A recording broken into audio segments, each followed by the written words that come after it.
look at you all, and I love you so much. So this is the final season of The Bear, and it's kind of meta because the staff of The Bear are also preparing for one final service. So what kind of emotions came up for you guys as actors saying goodbye to the show as your characters are saying goodbye to The Bear? I'm still processing what it is, but I think that in terms of the show, there wasn't a whole lot of time to, sink into that. It starts off, as you see, catastrophic. We are outgunned and we are outmanned. More the focus has been on getting through these next few hours. And I don't want to leave this show. At the same time, I don't know about you, but I always felt like every year, like a next season, we weren't absolutely sure what's going to happen. Yeah, that's true. So, yeah. It was like you waited till the last possible second to know if there was going to be a next season. So I feel like for years I've been kind of ready to release it. Yeah, preparing Yeah. in some way. Yeah.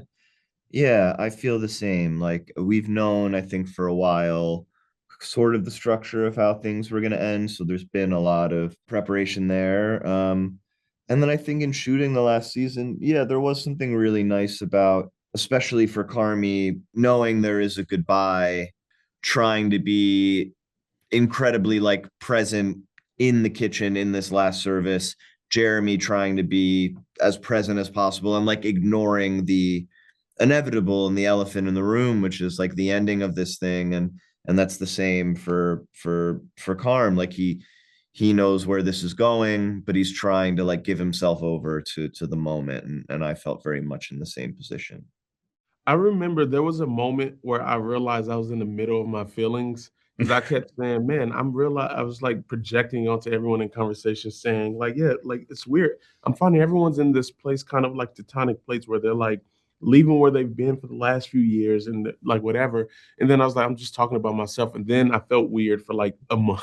Yeah. And I was just like, oh yeah, this is ending. And I don't know. It's like a lot of feelings. It's a lot of nostalgia. You also like, my life was in such a completely different place externally 5 years ago, just meaning the people you're around, the friends, XYZ. I just reflected a lot and it's very bittersweet. Yeah, same. Honestly, like it was one of those things where I have never had this. This is like the first production that I've been on. I was just like, oh dang, like you make this thing. It does what the Bear did, and then like, which is wild and a once in a lifetime thing. We'll never have the Bear again. Like we'll never have this group of people coming together at that time. We never thought it would be what it became. And I think that was where we started at such a pure place and then what it turned into. And I think it's just like ending on our friendships and like knowing that's the saving grace is like, I get to call these guys anytime. And I can, like it is a thing where that makes me feel good. We're friends. I love these people. And it is incredible. So this season all takes place during one rainy day and night at the Bear. It's told almost in real time. Mhm. What kind of urgency or intensity does that real-time format bring to the season? On any given day, it felt cataclysmic Yeah. in all the seasons. But, of course, the clock is down to zero. And so the urgency that we've been enduring, we're better at doubling down on it. Yeah, there is something so nice about the way that we shoot the show and the way that Chris likes to move through the day, which is we're shooting incredibly quickly. We're not doing many takes.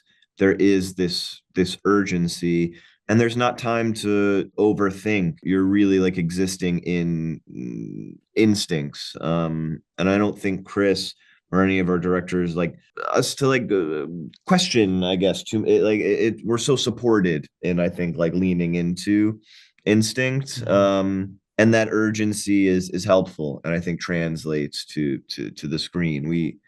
We shoot as if we only have like a couple weeks to make this thing, which isn't the truth, but that's like the energy that we bring to it, Yeah, and we feel that. Yeah. It like kind of taps on like this voyeurism where you just like watching when you're just staring at a person in the park, you're like, what are they about to do right now? And I think that just comes with this tension of being like, this is happening right now. It's immediate. What is about to happen? And I think there's like, obviously the story, there's so many stakes and it's like Storm XYZ, but I think there's a built-in tension with the intensity that like makes it kind of magnetic. Matty, you're an accomplished chef already, but over 5 seasons, both of you must have picked up some great kitchen tips working on this show. What's the one dish or technique that you guys have learned from this show that you'll carry with you always? Well, I learned how to canal, and I feel like that's an impressive party trick. I did it the other day at my friend's house, and they're like, "Wow, you're cool." I was like, "This is all I can bring. This is all I can offer." Hey, that's Um, impressive. yeah, I don't know. I feel honestly I'm really good at cooking. So I'm like, I think, I think just ideation, like you're trying to create these dishes. I think like really just sharpening that creativity, ideating dishes for other people. Where are people coming from? What is their culinary voice? Like what would their roots, the restaurants that they worked at in these imaginary senses. I think it was very fun thing to play with, creating dishes for that.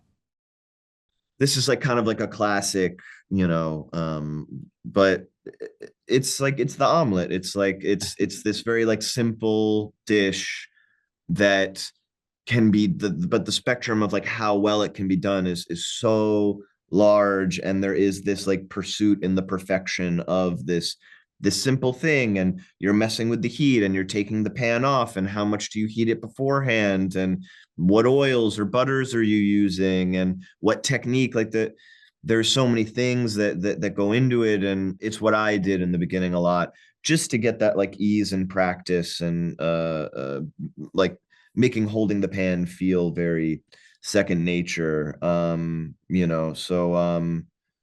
So yeah, that's still something I'm trying to perfect, and can try to perfect for the rest of my life. It's like a simple dish that you can always try to get better and better at, but it's always going to be good. Every chef is always going to be like pressured with the idea of like making like just a perfect omelet.